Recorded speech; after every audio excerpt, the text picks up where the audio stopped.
Neemias, capítulo 1, versículo 1.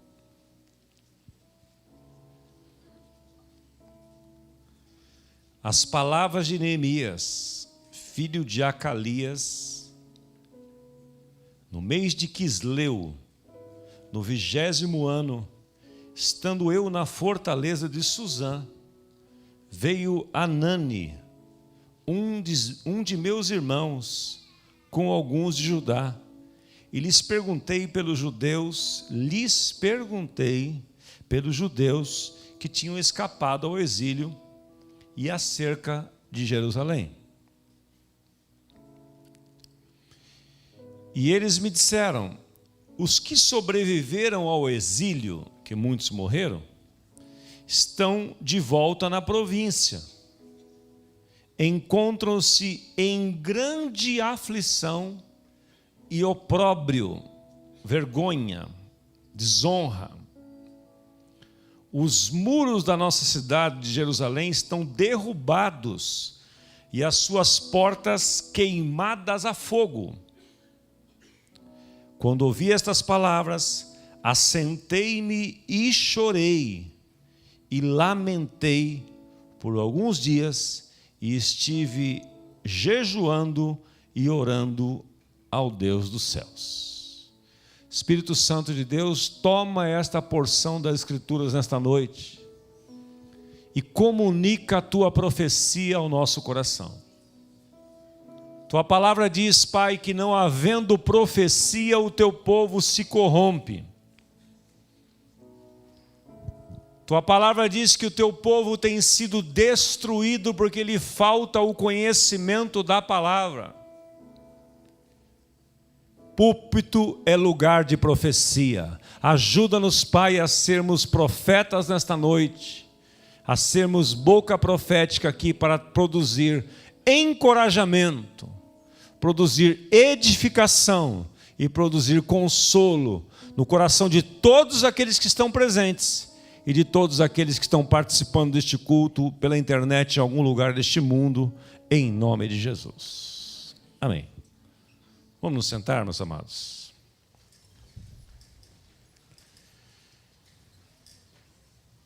Ronaldo está fazendo esta série, né, sobre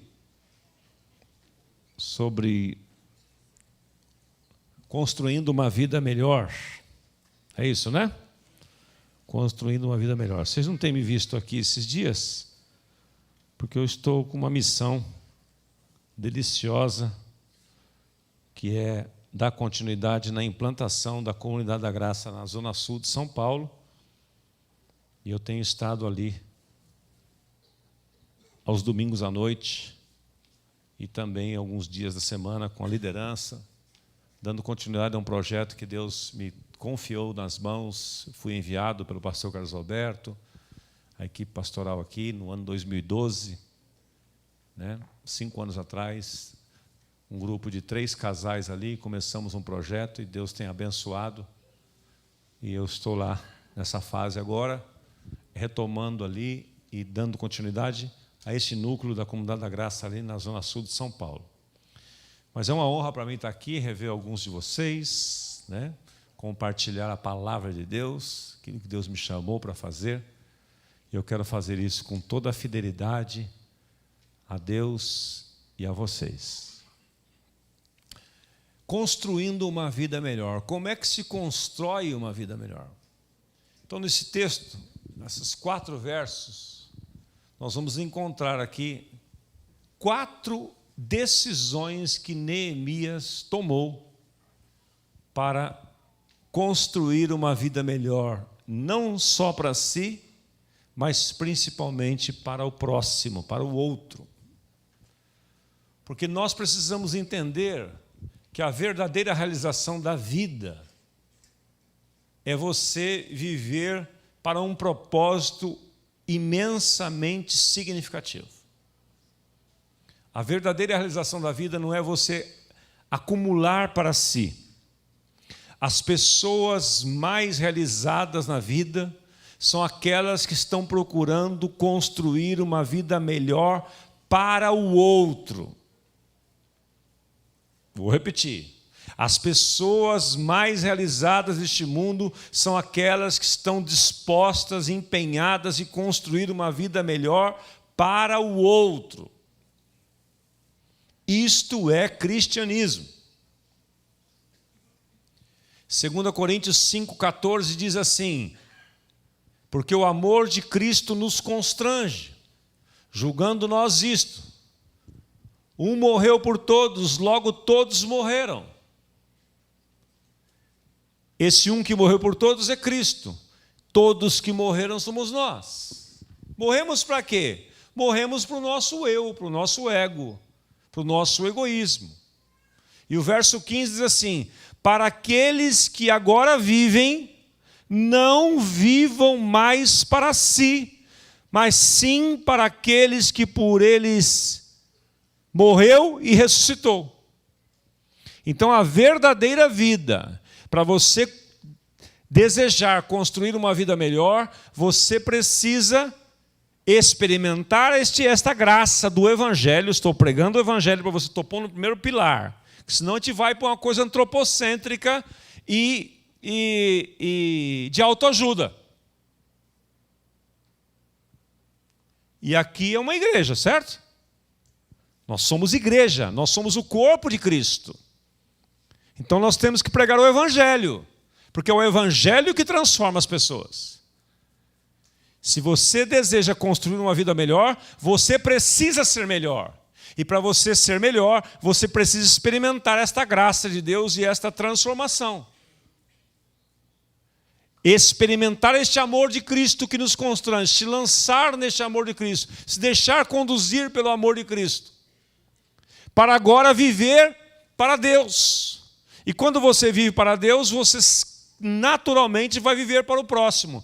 Aqueles que vivem... Vamos ver esse texto? Eu estou achando que vocês não estão sabendo de cor esse texto. Põe para mim na tela aí, 2 Coríntios 5, 14 e 15. Vamos botar bases aqui, pilares aqui, que senão a gente não constrói nada, né? 2 Coríntios 5, 14 e 15. Vamos ali, conferir.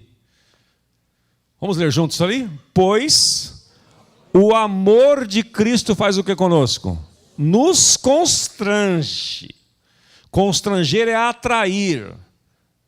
Constranger é cativar. É o amor de Cristo que faz esse constrangimento. Constrangimento é você não conseguir dizer não. Olha, eu fui constrangido. Quer dizer, eu fui envolvido numa situação que eu não consegui dizer não. Olha, a pessoa, ele fez isso porque ele foi constrangido. Então, constrangido é isso, é você ser envolvido, é ser atraído, é ser enredado numa situação que você não consegue se livrar daquilo. É isto que o amor de Cristo faz conosco. O amor de Cristo nos constrange. Por quê? Estamos convencidos de que um morreu por todos. Cristo morreu por todos nós. Logo, todos morreram. Ponto. Agora fala o propósito disso no verso 15. Vamos ler juntos agora? E ele morreu por todos, para quê? Ele morreu por todos, para quê? Para quê a pergunta? Para qual propósito? Cristo morreu por todos. Vamos lá ler? Para que aqueles que vivem... Quantos vivem aqui? Quantos estão vivos? Que vivem... O que é para você fazer? Não viver mais para si mesmo. Mas viver para quem então? Para aquele que por eles morreu estou. Então, para você construir uma vida melhor, você precisa ser melhor. Para você ser melhor, você precisa morrer, nascer de novo, e aí você ter um coração novo e viver para Deus. Porque quando você vive para Deus, você vai se tornar um cristão, um mini Cristo. E Cristo viveu para o próximo. Cristo viveu para o próximo. Lá em Mateus 10, Marcos 10, ele diz assim: porque o Filho do Homem não veio para servir, não veio para ser servido, mas para servir e dar a sua vida em resgate de muitos. Então, vamos botar essa base aqui, esse piso aqui para nós subirmos em cima e começar a construir. Se você não tem uma experiência com Cristo, você não consegue pensar no próximo. É natural que sejamos egoístas, pensemos só em nós mesmos. Então a gente pode ser atraído para uma reunião dessa, eu quero saber como é que eu construo uma vida melhor para mim. Então, se quer construir uma vida melhor para você, experimente a graça de Deus, o novo nascimento, o novo coração, creia na sua inclusão na morte e ressurreição de Cristo, creia na sua ressurreição com Ele, para que você viva para Ele, vivendo para Ele, você vai viver uma vida que agrada a Ele, e então você vai construir uma vida melhor para o outro. Voltando a Neemias, vamos então usar este exemplo de Neemias para nós encontrarmos 4 decisões que Neemias tomou para construir uma vida melhor para o outro. Então vamos lá, primeira delas. Eu queria que você lesse essa frase, por gentileza, para nós fixarmos aqui um outro princípio que Deus tem me alertado sobre isso. Você pode ler comigo em voz alta? Nossas decisões e não as nossas condições é que moldam o nosso destino. Preste atenção nisso, reflita um pouquinho. O meu e o seu destino, ele não é moldado pelas condições que nos cercam. É aquela premissa de você falar assim, eu sou assim, eu tenho essa cultura, eu tenho esse comportamento, porque eu nasci numa família muito pobre, eu nasci numa situação muito difícil, eu nasci num bairro onde eu nasci numa comunidade ou num lugar muito carente. Então eu sou o retrato disso, nasci na ZL, né? Eu sou ZL, eu sou Itaquera, eu sou Guaianais. Então é o meio que eu nasci. Então é por isso que eu tenho um destino forjado pelas condições. Eu não tive condições. Se eu tivesse as condições de alguém que nasceu em outro lugar, numa outra família, então eu teria um destino melhor. Errado. Não são as nossas condições que moldam o nosso destino, são as nossas decisões. É como você decide, é que o seu destino vai ser moldado. A história deste mundo até mesmo para pessoas não cristãs, isto é comprovado, isto é um princípio. Muitas pessoas tiveram o seu destino transformado, porque eles tomaram decisões pontuais, em determinado momento da sua vida, eles tomaram decisões dizendo assim, eu não quero este caminho, eu quero outro caminho.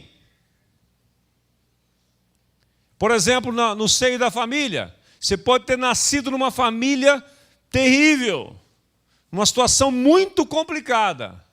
Você não tem o direito de permitir que o seu destino seja moldado pelas condições que você nasceu, pelo lugar que você viveu, pelas condições financeiras, sociais e econômicas. Você tem a condição, Deus te deu essa condição de você tomar decisões, de andar por outro caminho. Você não pode dizer nunca, eu sou assim porque meu pai foi assim.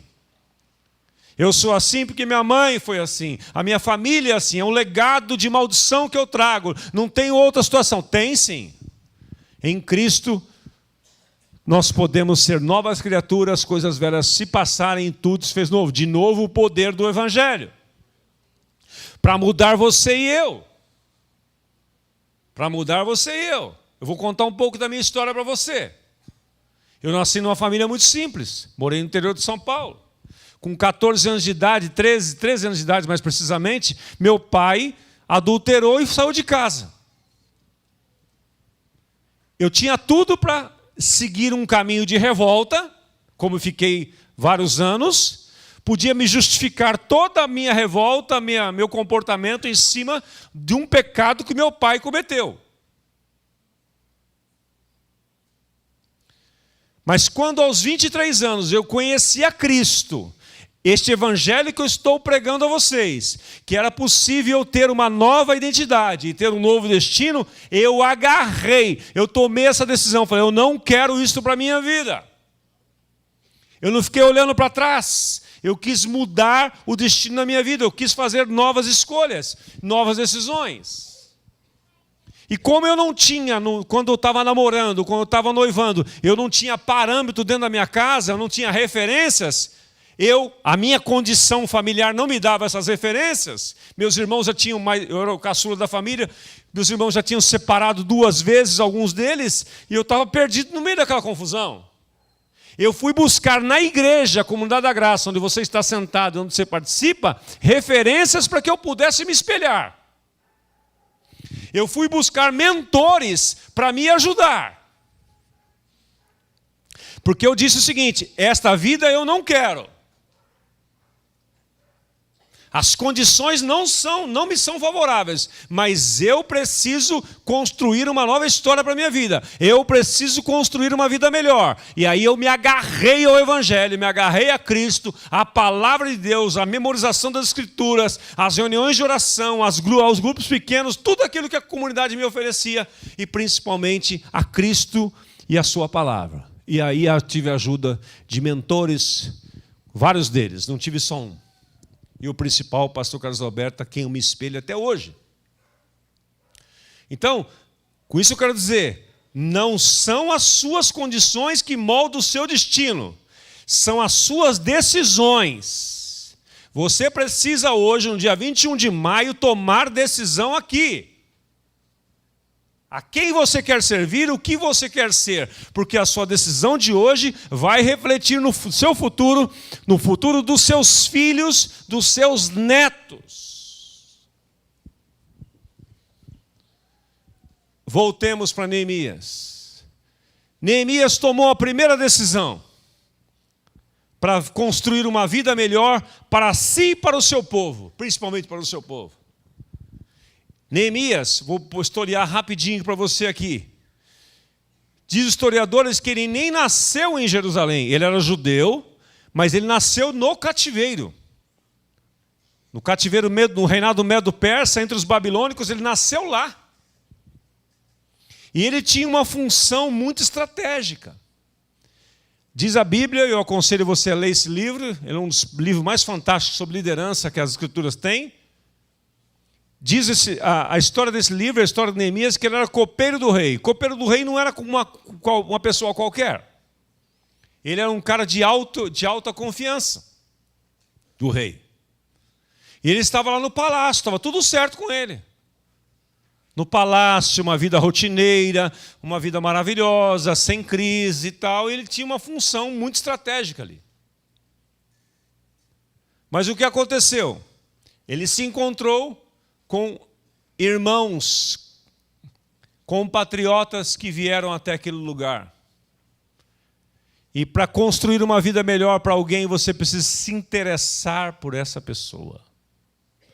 Ele procurou. Perguntei pelos judeus. Ele perguntou, ele se interessou. Ele procurou ouvir. Para você, pus ali uma figurinha, né? Saber ouvir também é uma arte. Você, para construir uma vida melhor dentro da sua casa, para os seus filhos, para a sua esposa, para os seus pais, você precisa aprender a ouvir, você precisa se interessar. Você precisa olhar nos olhos das pessoas, como eu estou fazendo aqui. Você precisa largar o celular. O smartphone do lado, olhar nos olhos, né, Claudinha? Olhar nos olhos assim. E dizer, pois não, foi, filho? É mesmo. Isso é interesse, Mauro. Interessar-se. Ouvir. Ouvir as palavras, ouvir as intenções por trás das palavras, ouvir e analisar as expressões dos olhos das pessoas. Isto é interesse. Neemias fez isto. Ele se interessou. Ele foi procurar saber. Se você quer construir uma vida melhor dentro da sua família, no seu casamento, com os seus filhos, você precisa se interessar pelas coisas deles. Amar é valorizar o que o outro valoriza. Então você e eu precisamos interessar. Neemias foi e perguntou: como é que estão os meus compatriotas? E Anani deu a ele uma notícia: olha, os que estão vivos estão em grande miséria e vergonha. Estamos em grande desonra. E tem mais: as portas e os muros de Jerusalém estão destruídos e tocaram fogo nas portas. Sabe o que isso significa? Nós estamos vulneráveis. Nós estamos numa situação de grandes insegurança. Alguma relação com o nosso país, meus irmãos? Nós estamos vulneráveis. Nós estamos aos sobressaltos. Vamos sair daqui agora, chegar em casa, podemos assistir um telejornal, qualquer aí, o mais famoso, de domingo à noite, e ter uma outra má notícia. Porque não vai parar. Que abriu. Então nós estamos aos sobressaltos. E como é que nós vamos mudar isto? Nos interessando pelas pessoas, nos interessando pelos nossos amigos, nos interessando pelos nossos familiares. Aí você vai construir uma vida melhor para o outro. E eu quero encerrar essa reunião aqui orando pela nossa nação. Porque, sabe, eu falava para o pastor Carlos Alberto hoje de manhã, às vezes eu percebo que nós estamos falando do Brasil como se nós não estivesse nele. Está ruim a coisa no Brasil, né? Como se fosse uma coisa lá. Eu não estou lá, não é comigo. Não é comigo. Cara, é com você. É conosco. Ah, mas eu não posso fazer nada. Você vai se ver com Neemias hoje como você pode. Você pode interessar. Segunda decisão que ele tomou. Depois que ele ouviu isso, ele parou para refletir. Ele não saiu decidindo nem fazendo. Nós erramos muito em não refletir sobre as coisas. Aliás, nós somos uma geração, como diz o Dr. Augusto Cury, da síndrome do pensamento acelerado. Não tem paciência para ouvir ninguém. Você começa uma frase, o cara já compreende. Calma. Todos nós somos, numa medida, sofremos disso. Nós precisamos refletir. Depois que ele ouviu, se interessou, tendo ouvido, assentei-me, chorei, lamentei por alguns dias. Então, sempre quando você ouvir algo de alguém, depois que você demonstrou interesse, ao ouvir, você precisa refletir. O que eu faço? Calma, vamos ao próximo passo. Qual é o próximo passo, Lucas? Nós vamos jejuar e orar sobre isto. São os 2 próximos passos.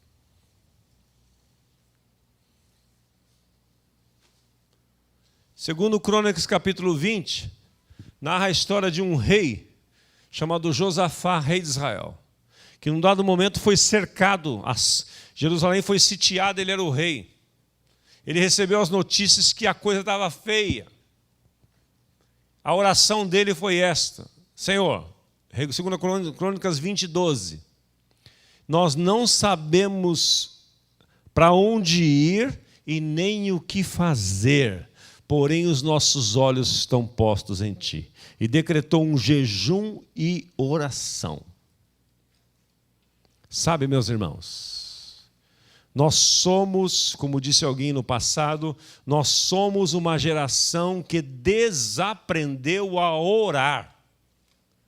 Nosso imediatismo não permite que nós oremos. Jejuar, então, é outra coisa que muitos de nós perdeu o hábito.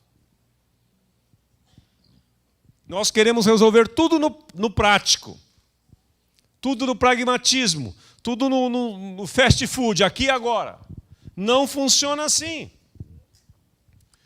Aí você ouve, interessa-se, você ouve, não reflete, e aí não toma, e toma decisões erradas, ou encaminha as pessoas para tomar decisões erradas, ou encaminha a sua família, você que é líder da sua casa, você que é pai, você que é mãe, ou você, mulher, que é influenciadora, a maior influenciadora da sua casa e do seu marido, porque a Bíblia diz que a mulher sábia torna o seu lar um paraíso, na versão da Bíblia Viva. A mulher tola destrói com as suas próprias mãos.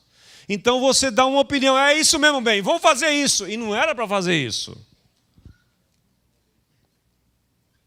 Porque sempre numa relação conjugal, quando nós conversamos, nós precisamos entrar num acordo. E quando você, esposa, não reflete, não ora sobre o assunto e apoia o seu marido numa decisão que é errada, vai sobrar para você também. Certo, mulheres? É isso não? Então, eu vou fazer. Mas homem é assim, você fala, não, bem, não vai fazer nada, vem cá. Dá a sua mão aqui, vamos orar. Vamos dobrar os joelhos aqui. Vamos dobrar os joelhos aqui. Vamos orar. E agora, já oramos, agora vou fazer. Não, bem, agora nós vamos jejuar. Essa semana, nós vamos jejuar. Mas, calma.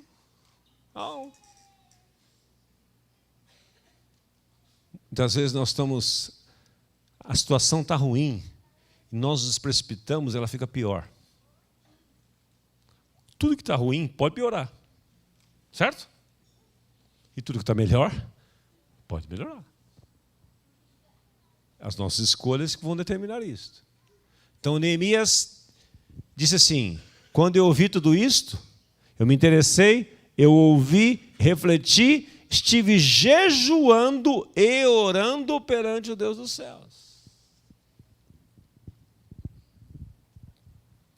O que é jejuar? Aqui vai um alerta. O mundo moderno hoje que você pode jejuar de chicletes, né? Chiclete Adams, você só usa o Trident.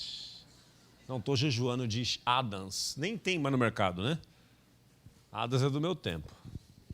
Aquele de caixinha que tinha 2 dentro, assim, que você fazia aquele barulhinho. Uma delícia. Jejuar é abster-se de alimentação. Jejuar-se é abster-se de prazeres para focar em Deus, na sua palavra e na oração. Simples assim. Não mudou nada. Ah, mas no mundo moderno, não mudou nada. Ah, mas será que precisa jejuar? Ora, se o Filho de Deus, o Cristo encarnado, não ousou começar o ministério dele sem jejuar 40 dias de alimento, porque ele tomou água durante esse tempo, imagine você. Tem um episódio lá em Marcos capítulo 9, que trouxeram para os discípulos de Jesus, um menino que era endemoniado. Ele era possuído por um espírito surdo e mudo, que quando se apossava dele, jogava pelo chão, e ele espumava pela sua boca, rangia os seus dentes, se contorcia todo, se debatia, se machucava. Trouxeram para os discípulos de Jesus. Jesus estava no outro canto lá, trouxeram para os caras. Eles oraram para o menino e o demônio não saiu. Olha que interessante. E a pergunta que esses dias eu me fiz, refletindo sobre esse texto, é: vocês acham que eles oraram em nome de quem? De quem? De Jesus. E por que não funcionou? Aí chegou Jesus. Chegou Jesus, o pai entregou os discípulos. Olha, eu trouxe meu filho aqui, seus discípulos, ó. Esse cara é fraquinho, hein? Tomaram um pau do demônio aqui e nada. Jesus falou assim, tá bom, traz o menino aí. Quanto tempo que ele está assim? Desde a infância. Desde a infância. Devia ser um adolescente. Ah, é? Olhou para aquele menino e repreendeu o espírito mudo e surdo. Saia dele agora. O menino se contorceu e ficou livre. Jesus levantou e foi embora. Os discípulos chegaram nele e falaram assim, Senhor, por que não conseguimos expulsar? E você chegou lá e... Aí Jesus deu a chave. Certa casta, certo tipo, certa dinastia, certa potestade, certa influência maligna, não sai a não ser pela força do jejum e da oração. Isso significa que o jejum potencializa ao máximo a oração. E Jesus, ele era um nazireu, ele era um cara consagrado, separado, ele vivia consagradamente. Ele vivia de jejuns e vigílias, era a vida dele. Então ele tinha toda a autoridade na sua vida. Onde ele chegava, as coisas aconteciam. E ele disse lá em João 14 que nós podemos fazer estas obras que ele fez e fazer ainda maiores. Então, é conosco o negócio. Então, se você quer construir uma vida melhor na sua vida, na sua casa, no seu casamento, no seu trabalho, na sua vida financeira, em qualquer área da sua vida, você tem que se interessar, você tem que refletir sim, mas você precisa orar e jejuar. E outra dica que eu quero acrescentar para você aqui, e a oração deve ser primícias no seu dia. Não comece o seu dia sem oração. Senão o seu dia começa torto. Ele começa entortado, não direita mais. Comece o seu dia com oração, com meditação na palavra. E separe tempos de jejum. Porque o jejum, uma das coisas que Deus tem me ensinado esses dias, por causa de alguns desafios que a gente está, o jejum, uma das maiores conceitos para mim, maiores revelações desses dias é que ele te dá foco e sensibilidade. Foco e sensibilidade. Você fica focado, porque você estabeleceu os alvos, você está focado ali. E como você está focado naqueles alvos, as suas percepções naturais e espirituais ficam sensíveis. E você discerne muito facilmente, por exemplo, uma confusão na sua frente que você deve evitar. Uma palavra dura que vem, uma crítica que vem, que é um ataque que você embarcava num outro momento, quando você está jejuando e orando, você fala assim, já sei de onde vem isso aí, calma, Osmar, calma. Deixa falar. E eu não embarco. E você não precisa embarcar também. Então você adquire foco, adquire sensibilidade espiritual e adquire autoridade espiritual.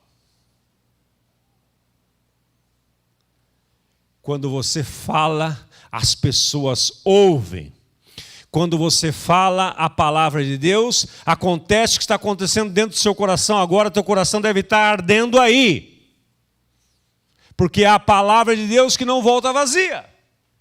E é o evangelho sendo pregado. E o evangelho é o poder de Deus. Mas isto custa. E nós somos uma geração de acomodados. A gente quer que alguém resolva para a gente o problema. Como eu costumo dizer aí, está com problema no casamento, você pega a mulher, leva lá para um terapeuta e fala assim, estou trazendo minha mulher aqui, ela está apresentando uns defeitinhos, vou deixar aí para você consertar para mim, tá bom? Pega quando? Semana que vem. Aí você vai saindo e fala assim, não esquece de mandar o orçamento para mim, que de repente não vale a pena. É assim que as pessoas estão querendo resolver seus problemas. É assim que os pais estão fazendo em relação aos seus filhos. Colocam na escola, pagam uma escola de alto valor para que o seu filho seja educado na escola. A escola não dá educação. Aí então eu vou para a igreja. Aí vai para o Comuna Kids. Bota lá os seus filhos lá e querem que ele entra... É seu filho, né? Então preciso cuidar. Ele entra assim, agitado. E você quer que ele saia batendo asas no final do culto. Se não sai assim, os professores do colégio não estão fazendo um bom trabalho. Eles são voluntários para servir você.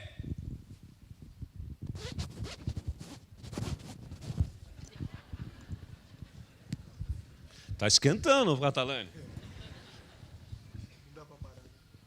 Aí eles são voluntários para servir você. Aí você fala assim, essa escolinha aqui é muito fraca. Fraco é você que não se interessa pelo seu filho, não olha no olho dele, não conversa com ele, não tem relacionamento com ele. E eu aprendi uma máxima na educação de filhos.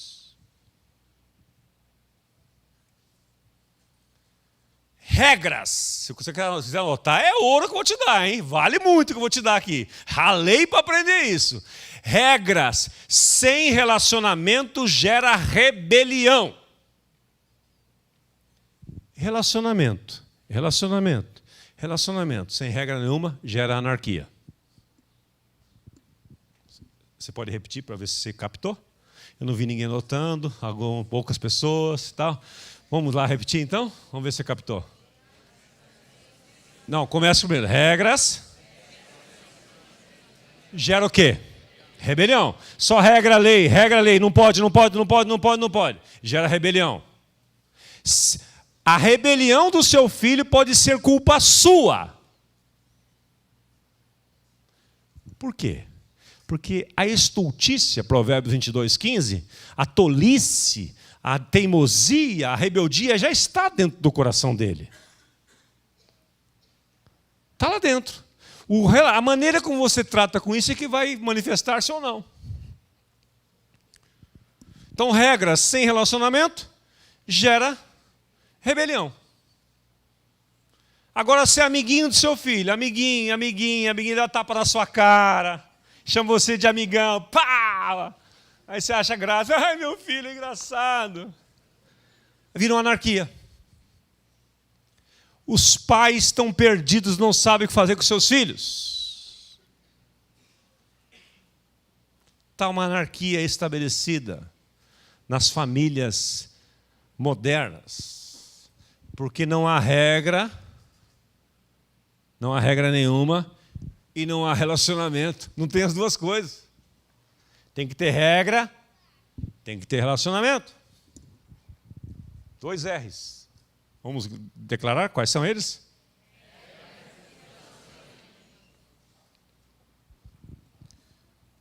Então nós precisamos fazer isto. E se nós não nos interessarmos pelos nossos problemas, ou pelo problema da nossa casa, da nossa família, nós quisermos que os outros resolvam para nós, pode parar. Pode parar.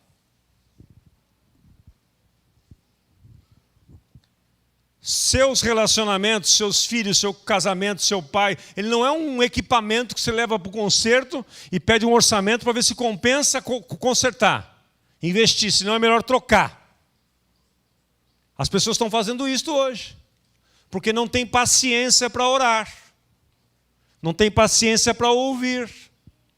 Não se interessa, não reflete sobre a situação. Talvez o problema gerado entre vocês não seja o problema do outro, o problema esteja em você. E você que precisa mudar.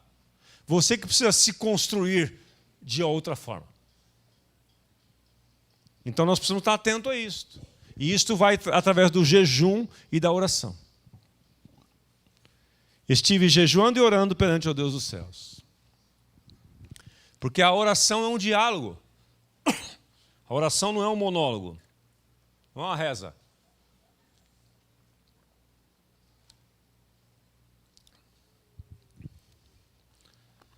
Na oração você pega as escrituras, leva com você.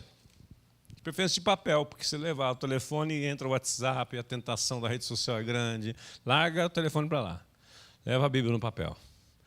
Dobra os seus joelhos e fala, Pai, tudo o que eu preciso está aqui. Mas é muita coisa, eu preciso de algo específico para esse momento. Fala comigo. Fala comigo. Oração é um diálogo.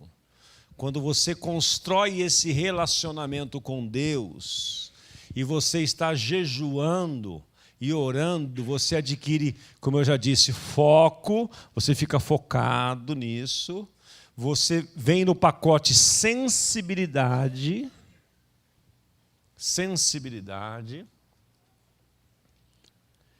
e autoridade. O jejum te dá foco, sensibilidade e autoridade. A autoridade é poder, a autoridade é segurança. É segurança. É como conta essa história sobre Martinho Lutero. Martinho Lutero conta uma história a respeito de uma experiência que ele teve. Ele foi deitar-se, momento de descansar. Ele assoprou a lamparina, ela apagou, colocou do lado no criado mudo do seu lado. De repente ele percebeu algo acontecendo no seu quarto, um movimento, algo estranho acontecendo. Ele falou: olha, estou sozinho aqui, que negócio que é esse? Acendeu a lamparina, levantou assim, acesa. A hora que ele levantou, assim, sentou na cama, levantou, ele viu o próprio Satanás no pé da cama dele. O que você acha de você encontrar Satanás hoje no pé da sua cama à noite? Eu vou orar para que isso não aconteça com você. Sabe o que o Martinho Lutero fez? Ele levantou essa lamparina, olhou assim. Ah, é você que está aí? Achei que era a gente mais importante. Deitou e dormiu. Deve ter sido um tapa na cara do diabo, né? Desmoralização total. Hein, Edson? Imagina, o capeta falou: meu, o que é isso? Está vindo bagunça aqui agora? Ninguém me respeita mais. Sabe por que ele fez isso? Autoridade.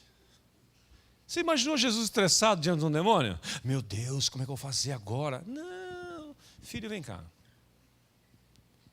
Quanto tempo ele está assim, pai? Quanto tempo ele está assim? Ah, desde criança. Ah, é? Vem cá, filho. E o menino, vem cá. Em nome de Jesus, em meu nome, né? Saia dele agora. Abraçou o menino, entregou para o seu pai. Autoridade. Lucas 10:19 diz assim: eis que vos dei poder e autoridade para pisar de serpentes e escorpiões e toda a força do inimigo, e nada, absolutamente nada, vos fará dano algum. Vou encerrar contando uma história. Quando eu era líder de jovens, eu estava com os jovens ali em cima, estou com a veia jovem hoje aqui plugada, né? O foco está na moçada. Eu era líder de jovens nessa comunidade, eu estava numa reunião aqui, um MAG aqui de sábado. Saí nesse portão, que eu saí, tinha uma mulher desesperada aí na porta. Falei assim: tem um pastor aí? Eu falei: não, eu não era pastor. Eu falei: não tem.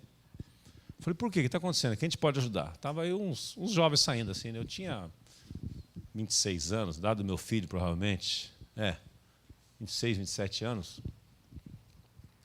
E ela falou: olha, tem uma pessoa passando mal na minha casa lá.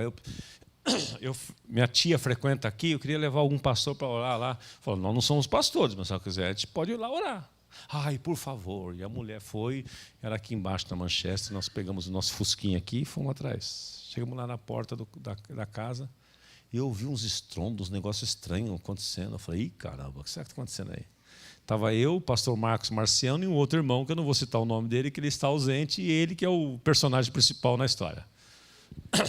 Na hora que nós descemos na casa, abrimos o portão, eu vi a urro lá dentro, que parecia que tinha um leão lá dentro. Na hora que nós íamos entrando, eu falei: vamos lá, gente, vamos lá, é demônio, vamos expulsar esse demônio aí. Meu amigo, outro amigo, não, o Marcão, que está lá em São Bernardo, falou: Osmar, não vou entrar não. Falei: por quê? Minha vida não está muito em dia, não vou não. Vou ficar aqui no carro e orando de longe. Eu falei: então fica aí. Eu entrei para dentro lá, caí para dentro da casa. E aí eu tinha a escola do Carlos Alberto Bezerra de expulsar o demônio aqui, né? Procurei manter a calma, não tinha a experiência que eu tenho hoje, óbvio, não tinha revelação, não tinha nada. Tinha uma boa vontade e meti a cara. Ao que cheguei lá, a moça no sofá, toda em... Falei: como é que é o nome dela? A hora que eu falei como é que é o nome dela, ela voou no meu pescoço. Eu catei ela no ar. Ainda bem que ela era magrinha, né? Mas foi uma luta. Mas, nossa, em nome de Jesus, pelo poder do Evangelho, em nome de Jesus, ela foi liberta. Mas ela estava terrivelmente demoniada. Eu não era pastor, era um jovem, era um líder de célula como vocês aqui, mas eu criei que ele tinha me dado essa autoridade. Então, quando você concebe isso na sua vida, quando você se interessa pelas pessoas, interessa pelo problema, reflete sobre o problema, você ora e jejua, Deus te dá foco, te dá sensibilidade e te dá autoridade. Fazendo isso, você construirá uma vida melhor para você e construirá melhor para os outros, porque foi isso que exatamente que Neemias fez. O restante dessa mensagem você vai ler no livro de Neemias. Vamos ficar em pé.